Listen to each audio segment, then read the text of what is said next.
Olá meninos e meninas do Tudo Mastigado, sejam todos muito bem-vindos ao nosso Desafio 19, uma questão bem bacaninha sobre eletrodinâmica e que diz o seguinte, olha.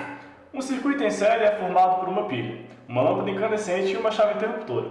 Ao se ligar a chave, a lâmpada acende quase instantaneamente, irradiando calor e luz.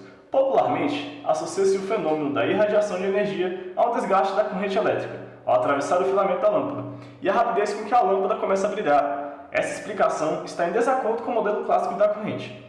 De acordo com o modelo mencionado, o fato de a lâmpada acender quase instantaneamente está relacionado à rapidez com que, aí vem aqui as nossas alternativas, relacionando a rapidez com que a lâmpada acende a algum fator. Bom, para a gente descobrir que fator é esse, a gente tem que entender o circuito, o circuito que a gente está tratando, que é o circuito de uma pilha de uma lâmpada incandescente. Então eu trouxe aqui para vocês a imagenzinha de um filamento de tungstênio, que é o metal que fica presente lá dentro da lâmpada, que brilha. Quando vocês, não sei se vocês já pegaram, tiveram a oportunidade de pegar uma lâmpada quente, quando vocês tiram ela quando vocês tiram ela do circuito, ela ainda está vermelhinha, está mais ou menos desse jeito aqui. E vamos entender o que acontece com esse circuito. Então olha só, a gente tem aqui a nossa pilhazinha, vamos desenhar uma pilha aqui.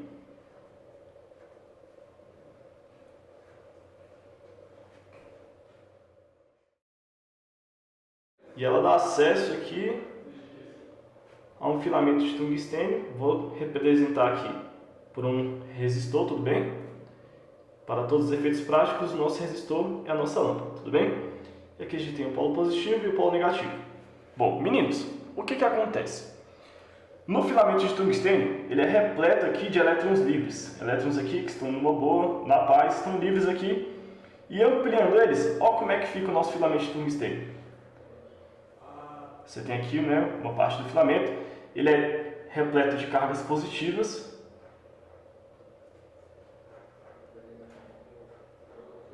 e mais repleto ainda de cargas negativas. Então você tem muitas e muitas cargas negativas aqui em todo o filamento de tungstênio que estão livres, não estão em movimento, tudo bem? Não estão em movimento ordenado e que vão formar a nossa corrente elétrica. Meninos, se vocês lembrarem da definição de corrente elétrica, o que diz? Diz que corrente elétrica é um movimento ordenado de cargas negativas, certo? Mas para ocorrer esse movimento, do que eu preciso? Eu preciso que seja aplicada uma DDP, certo? O que é DDP, meninos? Vocês sabem muito bem que DDP é a nossa diferença de potencial. Então significa que em uma parte você tem um potencial maior, em outra você tem um potencial menor, tudo bem?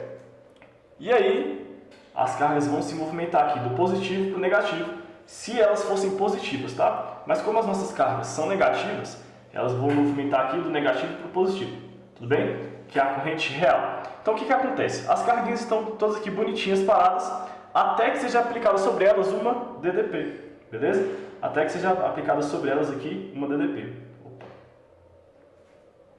E elas vão começar a se movimentar, todas elas vão começar a chocar com as partículas positivas e as outras partículas aqui do filamento de tungstênio, e elas vão produzir aquilo que a gente chama de efeito Joule. Olha que bacana!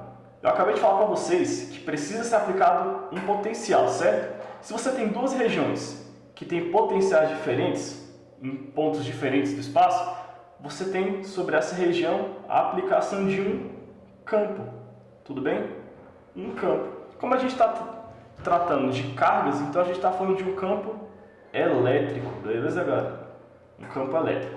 O que acontece, meninos? Se vocês lembrarem ali lá da definição de campo elétrico,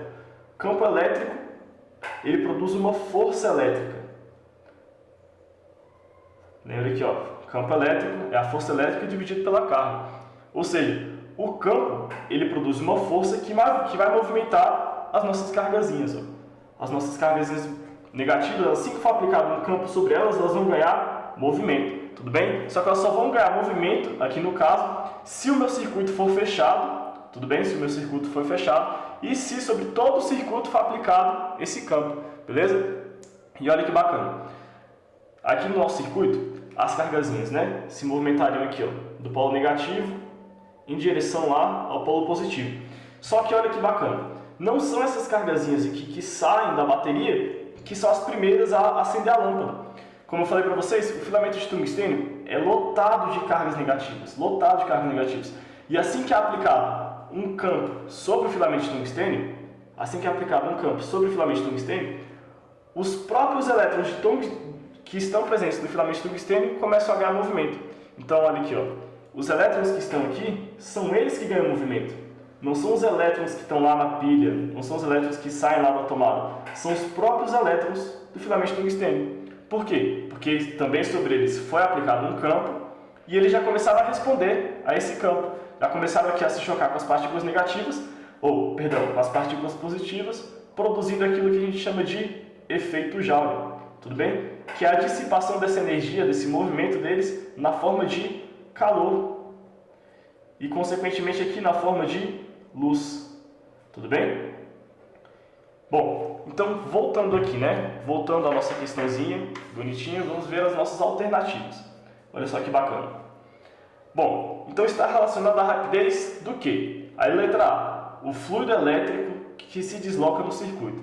Galera, primeiro, corrente elétrica não é fluido, tudo bem? Fluido a gente relaciona com líquidos e com gases. Tudo bem? São líquidos e gases que apresentam fluidez, viscosidade e que quando você pressiona eles, quando você aplica uma tensão, elas se deformam, tudo bem? Então aqui, ó, é a nossa letra A. Corrente elétrica não é fluido. Letra B. As cargas negativas móveis que atravessam o circuito. Bom, para quem não sabe, galera, as cargas negativas, elas têm a velocidade de 1 centímetro por segundo, a média, tudo bem? A média das cargas no circuito é essa daqui, 1 centímetro por segundo. Mas você fala, Natan, mas eu não sabia disso. Mas como eu falei para vocês sabem que para as cargas se moverem, alguma coisa precisa fazer elas se moverem. Então, antes delas se moverem, você precisa da aplicação de um campo. Ou seja, o campo precisa ser mais rápido que o movimento das cargas. Antes de tudo, você tem que ter um campo aqui para fazer as cargas se moverem, tudo bem? Nosso campo elétrico, beleza? Então, a velocidade do nosso campo elétrico é maior que tudo, beleza? Bom, letra C. A bateria libera cargas móveis para o filamento da lâmpada. Galera, de novo, né?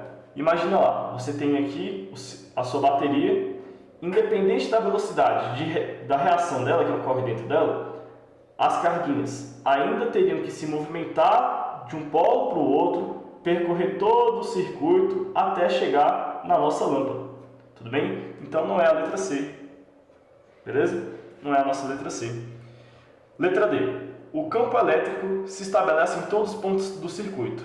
Olha só, vocês viram, né? Eu falei que antes de tudo, antes de qualquer movimento, para as cargas se movimentarem, você precisa que o campo seja estabelecido em todos os pontos do circuito para que as cargas possam se movimentar, beleza?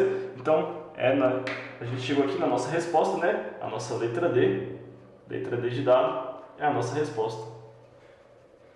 Tudo bem? Que ela fala sobre o campo elétrico. Bom, continuando aqui na nossa letra E, as cargas positivas e negativas se chocam no filamento da lâmpada.